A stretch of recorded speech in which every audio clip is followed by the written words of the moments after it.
फांसी दो बहुजन क्रांति मोर्चा जिंदाबाद बहुजन क्रांति मोर्चा जिंदाबाद भारतीय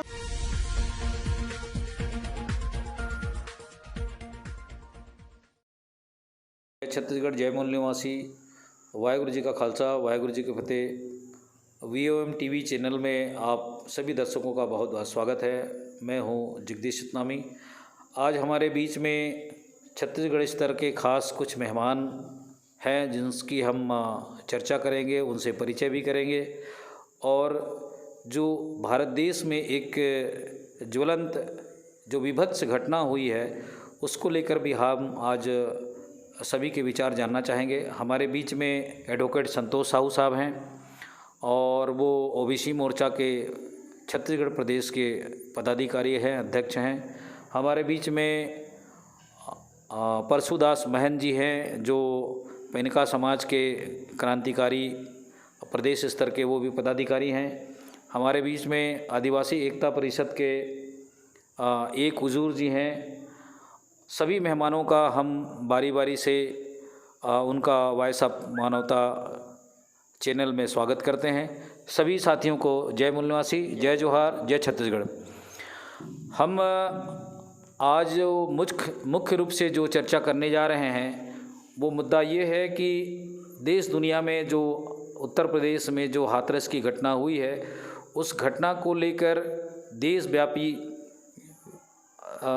विरोध और प्रदर्शन हो रहे हैं और इस जघन्य और निर्मम घटना को लेकर पूरा भारत का मूल निवासी समाज आक्रोशित है। हम पहली प्रतिक्रिया के रूप में संतोष साहू जी से चर्चा करेंगे और उनसे जानना चाहेंगे कि आज यहाँ के जिला प्रशासन को मूल निवासी संगठन की ओर से ज्ञापन सौंपा गया है और इसके बारे में हम उन्हीं से जानना चाहेंगे। संतोष साहू साहब, आपका इस चैनल में बहुत बहुत स्वागत है। धन्यवाद सर। हम आप जानना चाहेंगे कि आज छत्तीसगढ़ स्तर में सभी ब्लॉक और सभी जिलों में ज्ञापन सौंपा गया है। इस ज्ञापन में आप लोगों की क्या मांग रही है?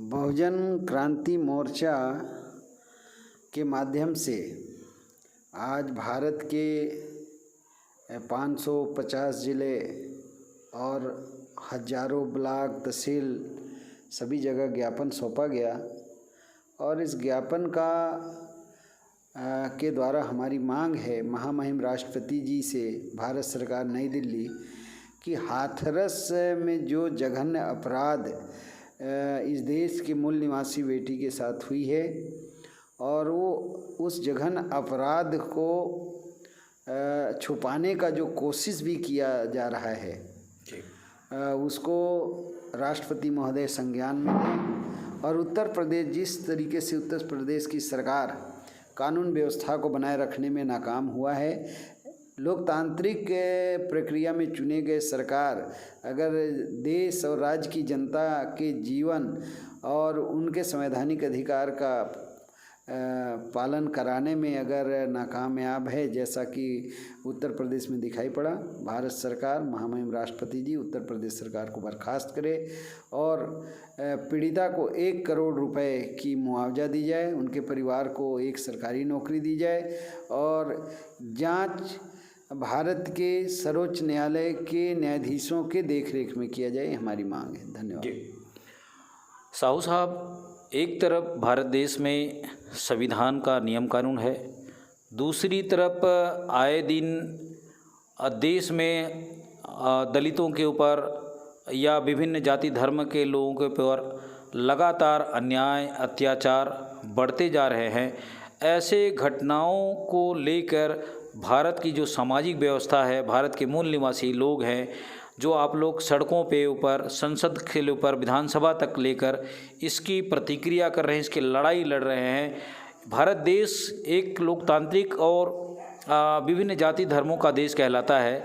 ऐसे स्थिति में भारत के इस सामाजिक व्यवस्था और ऐसे घटनाओं को कैसे रोका जा सकता है? आपके द्वारा जो बातें कहा गया उससे में जो एक बात दलित शब्द आपने कहा जी, मैं VOM TV के माध्यम से ये जो शब्द प्रयोग है ये शब्द भारत के संवैधानिक व्यवस्था के विरोध में है। दलित नाम से ऐसी भारत में संवैधानिक व्यवस्था में कोई शब्द नहीं है। इस शब्द का उपयोग ना किया जाए तो ज़्यादा अच्छा है जी। और जहाँ तक न्याय अत्याचार की बात है तो भारत में अभी भी जो सामाजिक ढांचा है, schedule caste, schedule tribe, OBC और धार्मिक अल्पसंख्यकों में अभी भी शिक्षा का बहुत ज़्यादा अभाव है। संवैधानिक अधिकारों को लेकर लोग इतने चौकस और चौकन्ने नहीं हैं। इन अज्ञानताओं का कुछ भारत के जो यूरेशियाई मूल के लोग हैं वो निरंतर लाभ उठा रहे हैं और यह अन्याय अत्याचार नस्ल भेद का परिणाम है। भारत में 2 नस्ल के लोग हैं और परस्पर ये लड़ाई 5000 साल से चला रहा है और समय समय पर भारत के मूल निवासियों की पहचान चूँकि बदल दी जाती है, शब्द प्रयोग बदल दिया जाता है। हम ही कभी राक्षस, कभी दैत्य, कभी दानव, फिर शूद्र, फिर अछूत, फिर हरिजन, फिर गिरिजन, ऐसे शब्दों से हमारी पहचान को बार बार बदला जाता है। तो ये 2 नस्लों की लड़ाई का ये परिणाम है और इसीलिए ऐसे जघन अपराध करने वाले को बचाने का प्रयास किया जा रहा है। इसकी हम निंदा करते हैं, भर्त्सना करते हैं और पूरे देश के मूल निवासी समाज डीएनए के आधार पर, जैसा कि प्रमाणित है टाइम्स ऑफ इंडिया में जो रिपोर्ट आई 21 मई 2001 को कि इस देश में अनुसूचित जाति, जनजाति, ओबीसी और धर्म परिवर्तित लोग एक वंश के लोग हैं। इन्हें संवैधानिक दायरे में एक होना चाहिए, यथाशीघ्र होना चाहिए अपने संवैधानिक अधिकारों को बचाने के लिए, तभी ये अत्याचार उत्पीड़न रुकेगा। धन्यवाद। हाथरस जो उत्तर प्रदेश में, यूपी में एक स्थान है, उस घटना ने आज देश और अंतर्राष्ट्रीय स्तर में इस घटना ने खलबली मचा दी है और लोग आज सड़कों पर है। मीडिया भी तरह तरह से इस घटना को लेकर गवाह बयान अपने अपने स्तर में दुनिया को दिखा रहे हैं और सच और झूठ का फैसला तो कब होगा ये पता नहीं है, लेकिन बहरहाल उस बेटी के साथ में उसके सारे सबूत मिटा दिए गए। इस पर आपकी प्रतिक्रिया? हाथरस की जो घटना है 14 सितंबर को जो घटना घटा है और पीड़िता के साथ जो अमानवीय व्यवहार वहाँ के स्थानीय प्रशासन, वहाँ के राज्य सरकारों का जो उदासीन रवैया है, जिससे पीड़िता 14-15 दिन तक जीवन मौत के बीच में जूझती रही और अंततः दिल्ली रेफर किया गया और एक दिन भी नहीं बीत पाया, पीड़िता का डेथ हो गया। और वहाँ से आनन फानन में लाकर परिजनों को बिना बताए, बिना दिखाए, बिना अनुमति रात के 2-2:30 बजे रात को शव को जला दिया गया। दूसरी एक बात है, शव जलाने के बाद जिस तरीके से वहाँ पुलिस बल का उपयोग वहाँ की राज्य सरकार के द्वारा किया जा रहा है, विपक्ष को वहाँ प्रवेश की अनुमति नहीं है। इस देश में संसद में विपक्ष की भूमिका कांग्रेस और उसके पूर्व राष्ट्रीय अध्यक्ष जी माननीय राहुल गांधी जी के साथ जिस तरीके से कृत किया गया, सरेआम उनका कॉलर पकड़ना, ज़मीन में पटकना, श्रीमती प्रियंका रावल बढ़ेरा गांधी जी के साथ उनके वस्त्र को पुलिस के द्वारा खींचना, अन्य मीडिया कर्मियों के साथ दुर्व्यवहार, वहाँ क्या हो रहा है ये तो संवैधानिक मर्यादा से बाहर है। लोकतांत्रिक तरीके से चुने गए सरकार अपनी सारी सीमाएं लांघ चुकी हैं और ये बिल्कुल गलत है। और जिस तरीके से वे वहाँ का स्थानीय पुलिस प्रशासन, स्थानीय प्रशासन, वहाँ का सरकार पीड़िता को न्याय देने में विफल रहा है।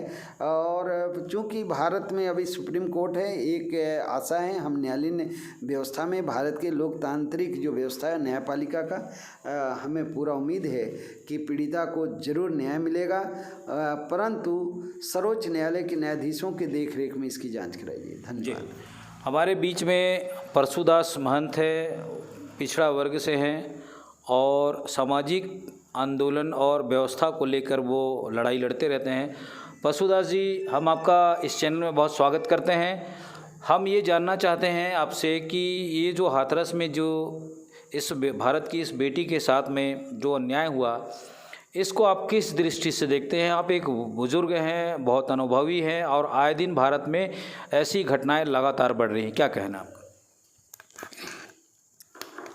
मैं तो इस हाथरस की घटना के संबंध में इतना कहना चाहता हूँ कि सरकार न्याय देने से असफल रही और इस पर माननीय राष्ट्रपति जी को तुरंत हस्तक्षेप करना चाहिए और न्याय दिलाना चाहिए और उस बेटी के साथ न्याय करना चाहिए, क्योंकि इससे संविधान में हमारा अधिकार जो है शून्य हो जाती है। जी धन्यवाद।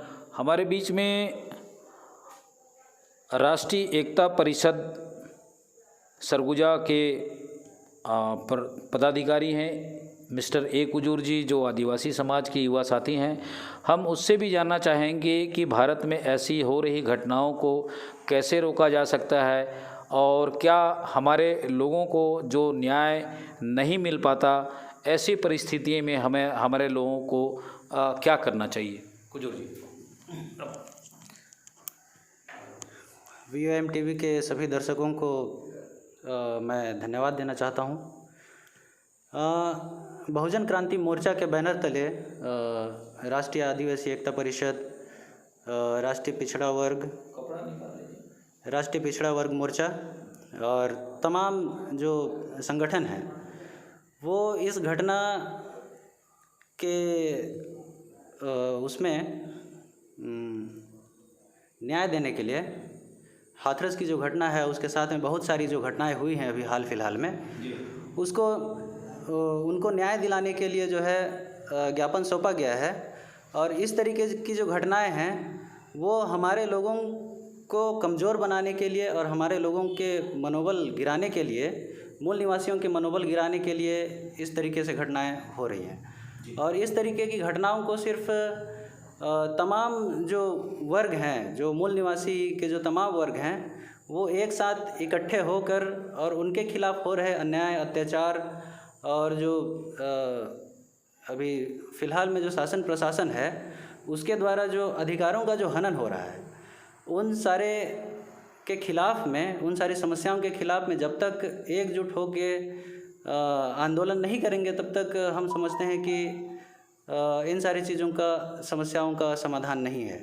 तो इसलिए हम बहुजन क्रांति मोर्चा के बैनर तले तमाम जो संगठनाएं हैं उन संगठनों के माध्यम से हम ज्ञापन दिए हैं और आने वाले दिनों में अगर न्याय नहीं मिल पाता है तो चरणबद्ध आंदोलन किया जाएगा।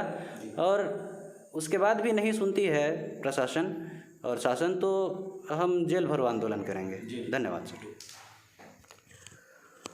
तो ये थे हमारे बीच में आदिवासी राष्ट्रीय एकता मोर्चा के ए कुजूर जी, जो आदिवासी समाज की युवा विचारधारा की लड़ाई लड़ने वाले साथी हैं।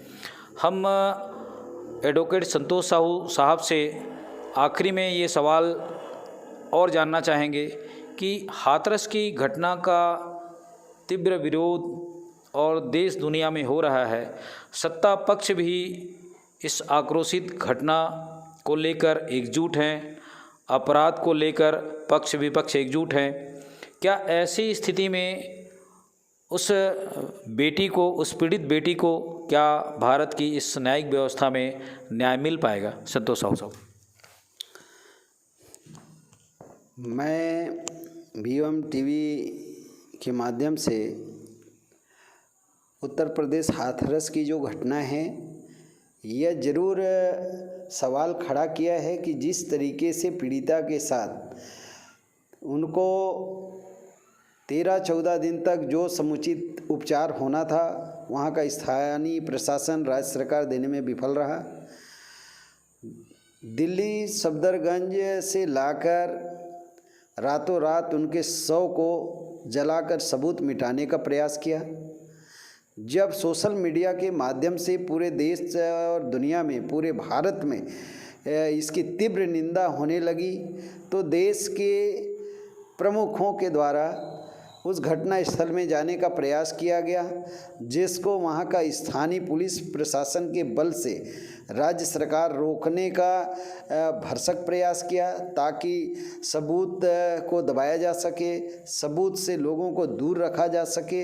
ऐसे जो अपराध वहाँ अपराध होने के बाद जो अपराध हुए हैं, फिर भी भारत में अभी कानून का राज है, भारत में संविधान है, भारत में अभी सर्वोच्च न्यायालय है, और सर्वोच्च न्यायालय जिस तरीके से अभी उसमें हियरिंग कर रहा है, स्वतः संज्ञान supreme court, Uttar Pradesh high court के द्वारा लिया गया, तो हमें पूरा विश्वास है कि भारत में न्यायपालिका इस विषय पे सुप्रीम कोर्ट के न्यायाधीशों के देखरेख में जांच कराकर और अपराधियों को जिस तरीके से जघन्य और विभत्स घटना हुआ है उन्हें सजाए मौत, फांसी की सज़ा देगा। और बेटी जो हाथरस की देश की मूल निवासी बेटी है, हम सब उनके साथ हैं, उसके साथ न्याय हो, इसके लिए हम लोग पूरे देश में आंदोलन चरणबद्ध कर रहे हैं और उसको ज़रूर न्याय मिलेगा, ऐसा मैं आशा करता हूँ। धन्यवाद। ये थे हमारे आज के ख़ास मेहमान, जिन्होंने इस राष्ट्रीय स्तर की विभत्स घटना और ज्वलंत मुद्दों को लेकर आज छत्तीसगढ़ में जगह जगह जिला स्तर और ब्लॉक स्तर में ज्ञापन सौंपा गया। उसी परिप्रेक्ष्य में अपने विचार साझा हमारे इस पदाधिकारियों ने किया, हमारे इस चैनल को अपने विचार दिए, अपनी इस प्रतिक्रिया को देश दुनिया तक पहुंचाने के लिए हमें समय दिया। और समय समय पर VOM TV वॉइस ऑफ मानवता चैनल में अपनी प्रतिक्रिया देते रहते हैं और अपने विचार को देश दुनिया तक पहुंचाते रहते हैं। हम आज के लिए बस उन सभी मेहमानों का बहुत बहुत धन्यवाद करते हैं। सभी साथियों को जय जोहार, जय छत्तीसगढ़, वाहिगुरु जी का खालसा, वाहिगुरु जी की फतेह। आप देखते रहें VOM TV। आज के लिए बस इतना ही।